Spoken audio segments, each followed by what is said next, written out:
Just to say from my own perspective, I was initially very excited about the stadium discussion, but as we got into the details and as Measure J was formed, I concluded it's not a good deal for the city, and so Will and I wanted to, and all of us really wanted to, again, provide you with our perspective today.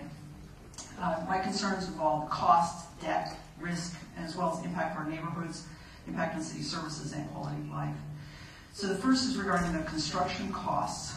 And the city does commit, there's some misunderstanding about how much the city is committing. The city's committing the $114 million, which is 12%. The stadium authority is committing the $330 million, which is 35%, which totals about 47%, which is about half the amount. Until early June of 2009, the 49ers acknowledged they were only paying about 50%. With the slide and this is actually their slide, from that time. Since then, and since the campaign kicked in, their consultants have told them they should include the stadium authority, and the city is the stadium authority, so they should include that amount in their flyers to make their contribution look greater. So that's something that's confusing that's out there. Part of the city's commitment of the $114 million is the $20 million for moving the electrical substation. And this amount, the $20 million, is about a 7% increase in Silicon Valley power rates. Last year we increased rates 7%. This next year we're planning on increasing rates 7%. And so just to give perspective what that amount comes to. Another issue has to do with the interest-bearing debt. The stadium involves huge costs and millions in loans, and the city will be issuing interest-bearing bonds. And a slide that's going to pop up in a minute will just give you a sense of some of those numbers. But essentially, the Measure J requires the city to borrow money from the 49ers and pay them 8.5% interest on the loans. The traffic and parking is a major issue. The stadium seats 68,500 people, so we have to, of course, deal with the parking and the traffic in and out. The traffic solution involves 31 police checkpoints throughout northern Santa Clara, and the police will stop vehicles traveling in and out of the neighborhoods, which makes it difficult for members of the community who are just going to the store. If their family members are visiting, there are issues involved with their family members getting access, because of course the police are stopping every car and checking every car. And if there are two teams, it will mean every weekend, August or December, that people are stopped at these police checkpoints and have to explain where they're going or show some ID to get access to see their families.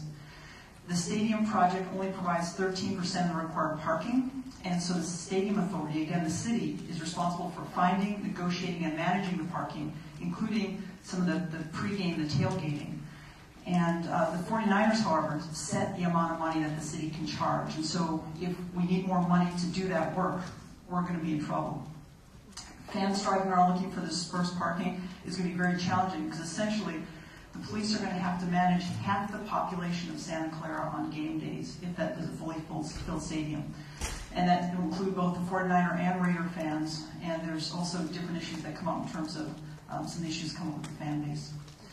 The public subsidy, and I just want to go back to the $67 million and the impact on our services, because that slide is really key. And just to say, the city hired expert consultants to come up with these numbers, and our staff are also experts in the RDA, and this is their information. This is not something that's being made up. It's from the June staff report.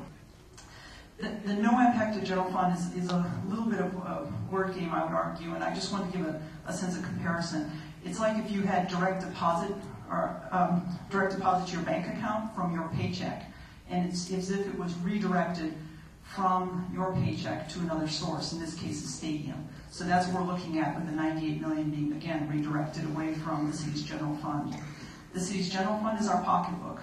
That's how we pay for our services that we provide to our residents. And as we mentioned before, that's the response. When you call 911, the response is paid for by our general fund. Our libraries, and we have neglected to build a North of Bayshore library, not because we don't have the money to build it, but because we lack the money to run it, the operation and maintenance monies, and that comes from our general fund. So again, these are potential impacts.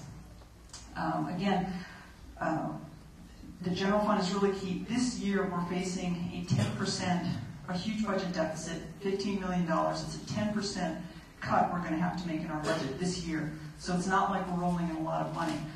And we're going to have to make some of those tough decisions, and that's going to impact on our services, our parks, and that includes our swimming pools, our tennis courts, our streets, our youth center programs, our senior center programs. These are all the things that are hurt when we don't have sufficient money in our general fund. One other thing that the project does that is near and dear to my heart and is a concern for me is it reduces our commitment to the city's commitment to affordable housing. So if we have less money in our general fund or access to less money and we still have services we want to provide, we've got two options. And we'll face it again this year. We can either cut services or increase fees or taxes. Those are the only way. You can't just make things happen. You have to pay for things. And so this is one of the reasons why I'm very concerned with the loss of the $67 million, because if we are not going to increase fees, and if we say we're not going to increase taxes, then that means we just have to cut services. And times are really tough for cities. A lot of cities are facing financial challenges. And so we don't want to set ourselves up, I believe, to not have those resources.